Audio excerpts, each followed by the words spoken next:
welcome to Games is Lit 101.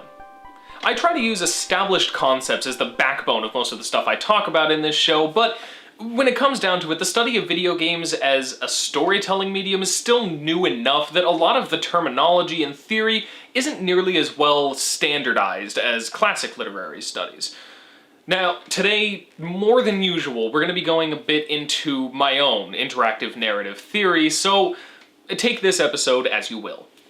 A good few years ago, my mother asked me why so many video games were centered on violence. Now, my first instinct was to just brush off the question entirely, as many of us have kind of learned to do when people suggest that video games are some sort of horrible, society-killing cancer. But my mom is awesome. She understands the value of the medium, so I knew it wasn't like that with this. So I brushed aside my knee-jerk reaction and actually gave the question some thought. Note that she didn't ask me about the level of graphic violence in video games. That's the question we normally hear, but she was asking about the commonality of violence as a central theme in this medium. And I realized that however graphic or realistic violence may be in a given game, violence is kind of everywhere. I've mentioned before on the show that most video games are centered around one form or another of a life or death conflict. Even simple, non-violent games like Mario are still based entirely on trying not to die. The only common exception to this seems to be abstract puzzle games like Tetris or Bejeweled that don't pair well with the story to begin with because I mean, come on, what is that even? Like, how could you possibly tell a story with...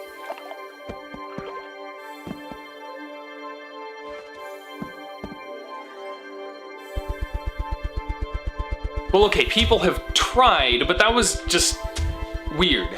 Some games manage to make more sense without using violence as a major theme, like The Sims or Animal Crossing, but they tend to be simulations without trying to tell a story. Which is fine, of course, but obviously not the prevailing approach. And since this show is about storytelling in games, the issue still stands that the vast majority of games that try to tell a story, however simple, are centered on violent conflict. Now, I'm not necessarily saying that's a bad thing, but it is really limiting. There are too many great stories out there, and too many different types of stories to limit this entire medium to just telling one kind.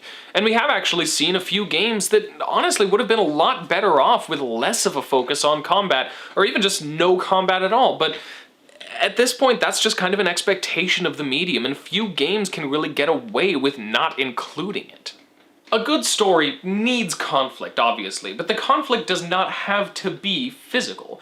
There are a great number of classic, excellent stories that focus on family issues, societal prejudices, or personal struggles without using violence as a major element of the story. So why don't video games do this more often? Well, the first answer I came to was that video games are largely inspired by action and genre films. I mean, games have been simulating war since long before video games came about, but video games started off in the era of the blockbuster action film, and generally aimed to appeal to the same kinds of people who enjoyed them. You could say we got into a bit of a rut, but if the issue is just that people weren't thinking to make games that didn't center on violence, I think it'd be safe to say we've mostly gotten out of that by now. There are a fair amount of games now, especially in the indie scene, that tell stories without focusing on violence, or at least without centering the gameplay on it, and yet still the vast majority of games, especially those with narrative aspirations, don't deviate from the expectation of violent gameplay. I realized there had to be a design issue, something that actually made it more difficult to design a compelling game with a compelling story without centering either the gameplay or narrative on violence. And the result is what I call the Ludo narrative structure conflict. What do you mean it sounds like a band name? No, it's all official sounding and stuff. No, it makes perfect sense. Okay, here. Ludo narrative is a word combining the terms ludology, the study of games, with narrative, which basically just means a story. And yes, it's an actual word. You may have heard the term ludonarrative dissonance, which is closely related to the principle I'm about to explain. So anyway, you have Ludo narrative, so pertaining to both the game design and the storytelling, structure conflict, meaning that the structures of both the ludology and the narrative are at odds with each other. So see, it makes total sense. Though, maybe I should explain how it works before... Oh, okay, yeah, sorry. Getting back to it now. Here's the deal. Both games and stories have structure. It's a basic and very important part of how they're both made. But the purpose and the nature of that structure is very, very different in both cases. Game design is basically the creation of structures that provide a challenge. It's about goals and rules that must be followed in order to achieve them. A game has to have a set structure that provides the player with something to accomplish, the means by which to accomplish it, as well as obstacles that they must overcome through skillful use of those means. This means the player has to have a good understanding of this structure in order to even play the game. They need to know what they're trying to accomplish as well as what they can and can't do in order to achieve that goal. So the structure in a game is there for the benefit of the player, and they have to have a good understanding of it if they want to fully appreciate the game. Story structure, on the other hand, is best hidden from the one experiencing the story. It's really more of a tool to help the writer make a story that flows and communicates the events and meaning of the story well. We don't always know how the hero is going to pull through in a good story, or even if they are. Heck, sometimes we don't even know their goals to begin with. Generally speaking, if a story's structure is really clear and obvious, we say the story is too predictable. Now, that's not always a bad thing. I mean, a well-told tale as old as time can still enrapture us and speak to us, but generally speaking, we don't get as much out of a story if we already know exactly how it's going to go before we've even experienced it. As you may have figured out, this creates something of a conflict between the structures of the gameplay and the narrative. See, it totally makes sense. I mean, think about a drama film like Eternal Sunshine of the Spotless Mind. At no point in that story do we really have a clear concept of what should happen. The idea of the story is that memories, both good and bad, are all important. But we don't know if the two characters should be together, if they should even remember each other, or if the people working on their minds are in the right or the wrong. And much of the drama of the story is dependent on that lack of knowledge. There's never any solid idea of who will win, or even what winning, or failing for that matter, would actually look like. And that's part of what makes it so interesting. The story is about human emotions and interaction, and those things are rarely so simple as a binary concept of winning and losing.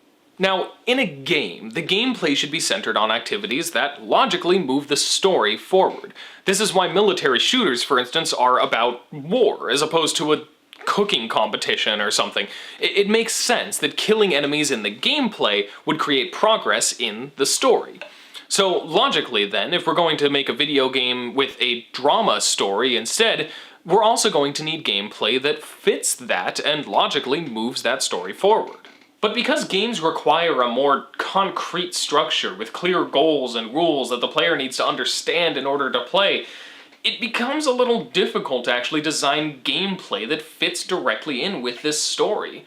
I mean, if any of you have figured out any concrete rules and goals for human relationships, then please share your secrets with us mortals, because real life is not that simple for us. And this is where violence comes in. Instead of a movie like Eternal Sunshine, let's take a look at Die Hard. John McClane is trying to kill the thieves threatening his wife and everyone else in the tower, and obviously trying to keep from being killed in the process. It's a very well thought out film, so it's hardly mindless action, but the primary struggle is still quite simple. Kill without being killed, or getting the innocent hostages killed. This story concept translates far more easily into a game structure. If McClane is killed, he loses. If he survives long enough to kill all the thieves instead and save the hostages, he wins. The game can easily enough lead the player through the more ambiguous elements of the story, such as McClane's strategies and his conflicts with the police, but the basic framework is a simple struggle between two binary options, life or death. That's something a game structure is far more well suited to deal with, right? A story with a simple framework for success or failure. Few things in life are quite so simple as the absolute power of life and death. So a story about trying not to die allows for a very clear failure state, as well as a clear goal for victory and a pretty straightforward approach to achieving it. Now, while this is a general rule of ludonarrative design, it's hardly a universal one. In fact, it's been overcome in a lot of cases, usually by masking over the mechanics with excellent writing and narrative design, like Persona 4, and sometimes by simply eschewing traditional game design altogether in favor of just letting the player be part of a story, like in Life is Strange. Some games even manage to basically make puzzle games out of real-life situations, like Phoenix Wright. But such approaches are flawed, mostly in that it's hard to make a programmed system feel like natural interaction, like when you follow a different trail of logic than the game does in Phoenix Wright, or want to take a different action than Life is Strange makes available to you. As such, these approaches aren't too common, and are often shunned by a gaming audience that, by and large, seems to want competition and action above all else. While there isn't an easy answer to this issue, I think it's something that we're uncovering as more developers try more bold and experimental things with this medium. Really, this is just one of our growing pains. As video games expand and progress, I think we're going to see more and more creative ways to get around this Ludo narrative structure conflict. No, it totally makes sense! Alright, so apparently my name for it is too wordy or something, but it only makes sense that a theory like this would have a title, so go ahead and talk about it in the comments if you have any other ideas. Or if you just think I'm full of it, either way I guess. And if you like the show, please subscribe. And if you really like the show, please consider supporting it on Patreon. The link for that is down in the description. Next week, I'm analyzing BioShock, one of the true greats of this medium so far, in order to uncover how it uses the interaction of you, the player, as one of the key elements in its exploration of Randian objectivism. So, until then, class dismissed.